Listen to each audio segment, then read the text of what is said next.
बिस्मिल्लाहिर्रहमानिर्रहीम। मैं हूं Numan Sadiq, 9th class chemistry, chapter number 9, और इसका नेम है ग्रुप प्रॉपर्टीज़ एंड एलिमेंट्स। सबसे पहले हम इसका इंट्रोडक्शन करेंगे। Element of same group show similar chemical properties. एक ही ग्रुप से बिलोंग करने वाले जो एलिमेंट होते हैं उनकी केमिकल प्रॉपर्टीज़ एक जैसी होती हैं। ऐसा क्यों होता है? क्योंकि एक ही ग्रुप में जितने भी एलिमेंट्स होते हैं उनके वैलेंस शेल में एक जैसे ही इलेक्ट्रॉन होते हैं। फॉर एग्जांपल, अगर ग्रुप 1 है तो इसमें जितने भी एलिमेंट होंगे उनके वैलेंस शेल में 1 इलेक्ट्रॉन जो है वो प्रेजेंट होगा। इसी तरह ग्रुप 2 है, G2 ग्रुप 2 जो है, इसके जितने भी एलिमेंट्स होंगे उनके वैलेंस शेल में जो है 2 इलेक्ट्रॉन मौजूद होंगे।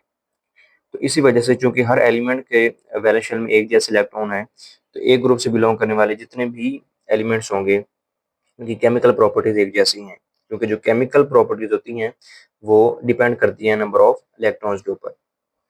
स्मॉल वेरिएशन, लेकिन कुछ न कुछ जो है वो इसमें वेरिएशन आ रही होती है, because atomic size increase down the group.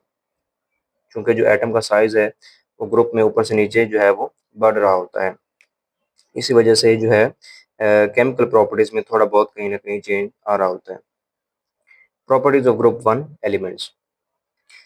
अब G1 ग्रुप 1 जो एलिमेंट है इसकी इलेक्ट्रॉनिक कन्फिग्रेशन NS1 होती है, यानी हर एलिमेंट के वैलेंस शेल में एक इलेक्ट्रॉन मौजूद होगा, और इनको जो है वो अल्कली मेटल्स कहते हैं।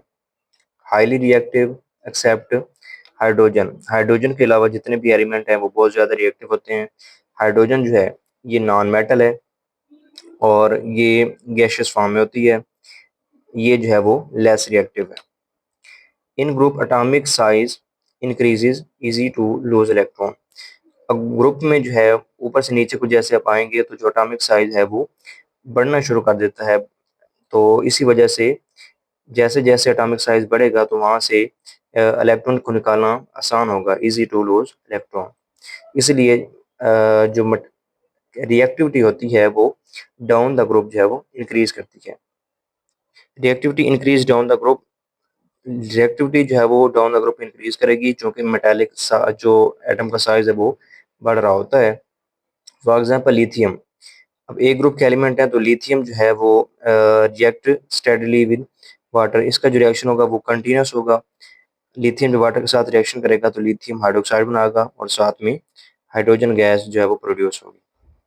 उसके बाद इसका जो इसी ग्रुप का नेक्स्ट मेंबर जो है वो नेक्स्ट एलिमेंट है वो सोडियम है। React vigorously. केमिस्ट्री में जो है वो विगरसली का मतलब होता है कि ऐसा रिएक्शन जिसमें बहुत जो है वो जो बहुत तेज रेट से हो रहा हो। तो सोडियम जो है वो जब वाटर के साथ रिएक्शन करेगा तो सोडियम हाइड्रोक्साइड प्रोड्यूस करेगा और साथ में हाइड्रोजन गैस जो है वो ये प्रोड्यूस होगी। अब इसी ग्रुप का नेक्स्ट में एलिमेंट है पोटाशियम। अब जैसे जैसे हम ग्रुप में नीचे की तरफ जाएंगे तो साइज जो है वो एटॉमिक साइज जो है वो बढ़ना शुरू कर देगा। तो पोटाशियम का साइज सोडियम से ज़्यादा है, बड़ा है, तो पोटाशियम रिएक्ट वायलेंटली। वायलेंटली जो है वो ऐसा रिएक्शन होता है जिसमें बहुत ज़्यादा मिकदार में एनर्जी प्रोड्यूस हो रही हो। पोटाशियम जब वाटर के साथ रिएक्शन करेगा तो पोटाशियम हाइड्रोक्साइड बनाएगा और साथ में हाइड्रोजन गैस जो है वो ये प्रोड्यूस होगी। Reaction with chlorine. First group के जो एलिमेंट है इनका क्लोरीन के साथ किस तरह का रिएक्शन होगा? लिथियम जो है ये क्लोरीन के साथ रिएक्शन करेगा और इसके लिए जो है वो हीट रिक्वायर होती है, और एज ए रिजल्ट जो है वो लिथियम क्लोराइड यानी साल्ट प्रोड्यूस होगा। उसके बाद सोडियम जो है ये जब क्लोरीन के साथ रिएक्शन करता है तो इसमें इस रिएक्शन में हीट रिक्वायर होती है, और ये रिएक्शन जो है ये भी विगरस होगा, यानी इसमें भी बहुत ये इसका जो रेट है वो भी बहुत तेज होगा, और इसमें सोडियम क्लोराइड टेबल साल्ट जो है वो प्रोड्यूस हो रहा होता है। पोटाशियम क्लोरीन के साथ रिएक्शन करता है तो इसके लिए हीट चाहिए होती है, रिक्वायर होती है, और ये रिएक्शन जब वायलेंट है यानी इसमें बहुत ज़्यादा मिकदार में एनर्जी प्रोड्यूस होगी, और ये जिसका जो प्रोडक्ट है पोटाशियम क्लोराइड बनेगा। अब यहाँ पे क्वेश्चन आता है कि why melting point decrease down the group of group 1 element. जैसे जैसे ग्रुप में नीचे की तरफ जाएंगे तो मेल्टिंग पॉइंट जो है वो क्यों डिक्रीज होते हैं, कम होते हैं? अब जैसे मैंने बात की कि जो एटॉमिक साइज है एटम का जो साइज है डाउन द ग्रुप क्या करता है, बढ़ता है। Down the group inter atomic attraction weaken. जैसे साइज बढ़ेगा तो जो इंटर अटॉमिक यानी एटम के आपस में अट्रैक्शन होगी वो कमजोर हो जाएगी। Due to increase in size they became softer, तो वो एटम सॉफ्टर हो जाते हैं और इसलिए इनका जो मेल्टिंग पॉइंट है वो डिक्रीज कर जाता है down the road. Size and volume increase due to increase in electron and proton. Group में नीचे की तरफ टॉप टू बॉटम साइज भी बढ़ता है और वॉल्यूम भी बढ़ता है, लेकिन वॉल्यूम जो मास है, increase in mass is greater than volume. Mass में जो चेंज आ रहा होता है वो ज़्यादा होता है, यानी ज़्यादा बढ़ रहा होता है वो।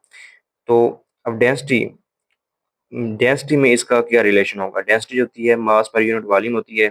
अब मास चूंकि ज़्यादा तेज़ी से बढ़ रहा होता है बनिस्बत वॉल्यूम के, तो जो डेंसिटी होगी वो, इसका ट्रेंड ये होगा कि increase down the group. Group में ऊपर से नीचे टॉप टू बॉटम इसकी वैल्यू इंक्रीज कर रही होगी यानी बढ़ रही होगी।